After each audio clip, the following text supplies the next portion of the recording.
de Marseille s'est complètement investi dans la Coupe d'Europe. C'est qui tout double presque pour les joueurs de Gérard Banide, à savoir que ils avaient misé bien sûr sur le championnat et cette année ils n'ont pas été particulièrement heureux, notamment au cours de la première partie.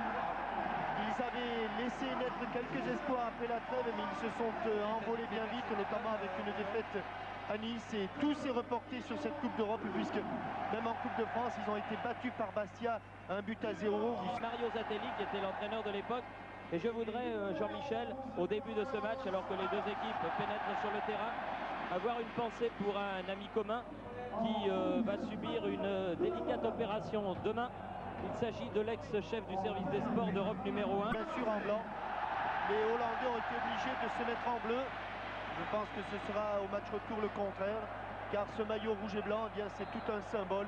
Celui du football total, celui du capitaine Kaiser, de ce milieu de terrain, Haan Miskens Muren, qui était un milieu de terrain fabuleux, de ses arrières latéraux qui s'appelaient Rudy Kroll, et Surbier de cette charnière centrale, Plackenbourg, Hulshoff, sans oublier Johnny Rep. Johnny Rep qui était tout jeune et remplaçant, puisqu'il remplaçait Swart à ce moment-là. Mais quelle équipe, quelle fabuleuse équipe, et quel moment inoubliable nous ont fait passer ces joueurs hollandais. Alors, reste à savoir ce que vaut l'équipe 88 de l'Ajax d'Amsterdam. Sans doute, bien sûr, n'est-elle pas aussi brillante que celle que vous venez d'évoquer, Jean-Michel, mais quand même, l'Ajax d'Amsterdam a remporté cette Coupe d'Europe des vainqueurs de coupe la saison passée. Escou à la touche, un trio donc d'arbitres venus de République de Roumanie et qui va diriger ce match. C'est parti. Donc 45 premières minutes avec l'Ajax à droite. Le capitaine, on va faire l'essai à Blin. Et Alain Giresse qui, lui, depuis le début du match, est un petit peu obligé de défendre. Ouais, avec Scholten là. Bien joué Claude Lovitz, ça c'est dommage, il l'a remis dans l'axe. Oh oui! But immédiat du Vitke. Erreur de Claude Lovitz. Et immédiatement exploité par Vitke. Ou plutôt par Van Schip, je pense, qui est... Alors il y a Scholten qui est à la lutte avec Lovitz. Bon tacle de Lovitz, et là il glisse Lovitz, donc c'est Blint. Non, c'est Van Schip, j'ai bien vu le brassard qui centre. Oui. Et tête de Vitke. Ah, ça c'est un coup dur, parce que sur une erreur comme ça, concéder un but dès la... Imposer leur façon de jouer. Et même si le but est arrivé sur une erreur malencontreuse et bien involontaire de Claude Lovitz, sur le plan tactique et sur le plan de l'occupation du terrain. Tête à l'envers de Jean-François Domergue. Vitke aux prises avec balle dans les 16 mètres. Il peut remettre derrière. Oh, il a frappé au deuxième poteau, c'est pas fini. Petit filet, heureusement. De John Van Schip. À l'avantage des Néerlandais, avec Amédi Pelé sur le côté droit là. Centre Papin. Oui, coup de tête de Forster. Et une main volontaire.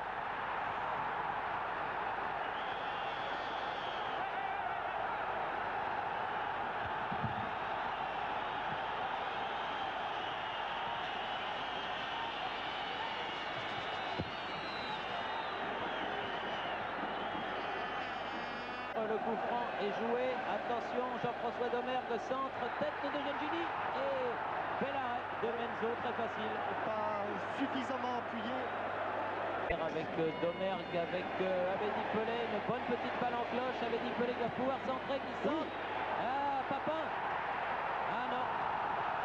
Papin qui a tenté d'obtenir le pénalty, mais il n'y avait pas faute. Bravo, c'est-à-dire... Oui, que nos amis téléspectateurs ont failli voir. Oui. Malheureusement pour eux. Ils ont été privés d'une super première mi-temps entre Nice et Monaco. Enfin, ne remuons pas le couteau dans la plaie. Et je pense que si c'est en force, ce sera pour Jean-Pierre Papin ou Alain Giresse. Et en finesse, ce serait pour... Klosaloff. Ou Gigi plutôt. Ouais.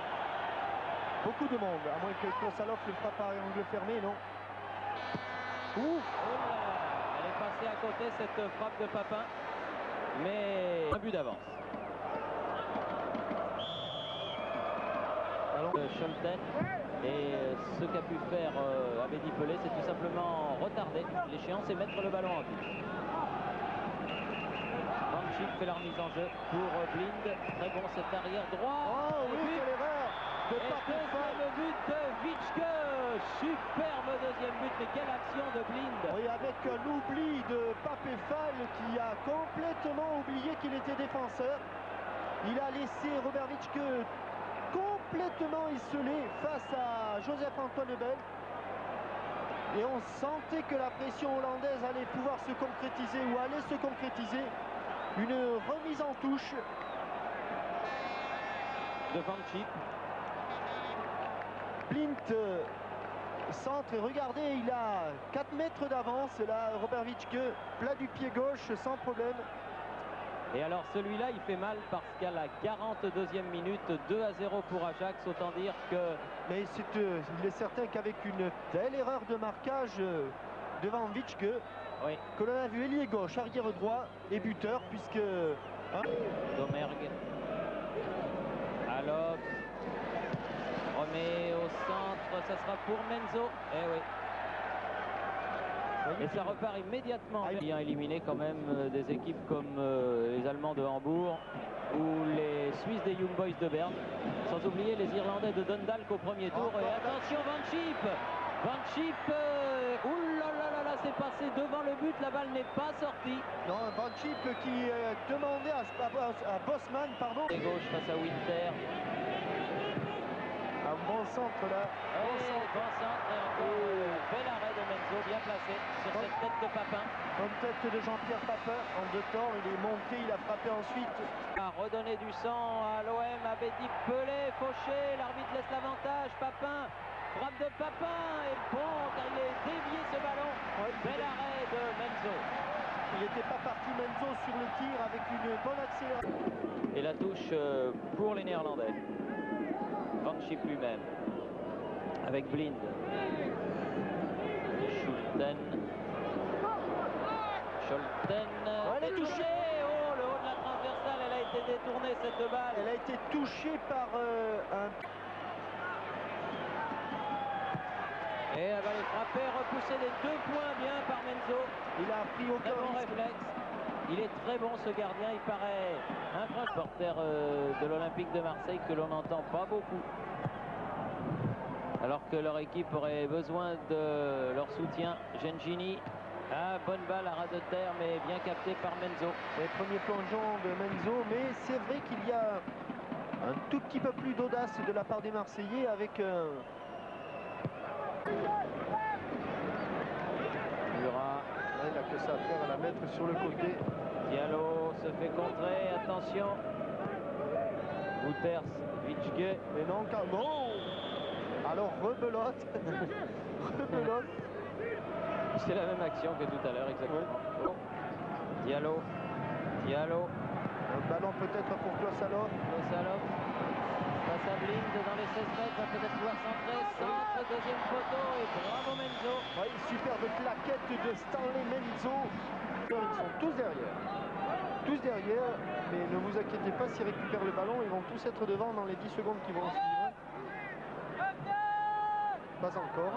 Voilà, Bergkamp, grand pont Bergkamp. Attention, s'il frappe là, s'il frappe, il y a but, s'il y a frappe, il y a but, et il y a but. Et il a frappé, il y a but sur cette sortie de Bergkamp qui crucifie définitivement l'OM. Oh, erreur encore, vous avez vu comme l'illustration, 10 secondes après, non seulement ils étaient tous devant, mais 10 secondes après le coup franc, il y avait un ballon au fond des filets de Joseph-Antoine Lebel sur cette échappée de Denis Bergkamp qui réussit un grand pont sur Claude Lovitz, qui profite de la sortie de Joseph-Antoine Lebel et qui frappe exactement au moment où il faut, marquant ainsi un but de 40 mètres. Ça ne doit pas être fréquent en Coupe d'Europe,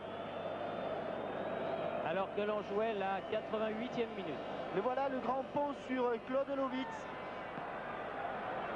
Et Domergue n'aura pas le temps de revenir. Il a levé la tête de Denis Bergkamp et il prend le du pied pour voir ce ballon rouler tout doucement. Et... Maintenant, le problème pour eux sera de retrouver la Coupe d'Europe et c'est fini. Merci, monsieur Mienzo, à monsieur Ilia. Et coup de sifflet final donc de l'arbitre sur le score sans appel de 3-0. Thierry? Oui, à vous Frédéric. Oui, je suis aux côtés d'un entraîneur évidemment très déçu, Gérard Banide. 3-0 quand on regarde le panneau d'affichage pour l'Ajax, on ne s'y attendait vraiment pas. Comment expliquez-vous cette... bon, déroute c'est peut-être un gros mot, mais cette grande déception?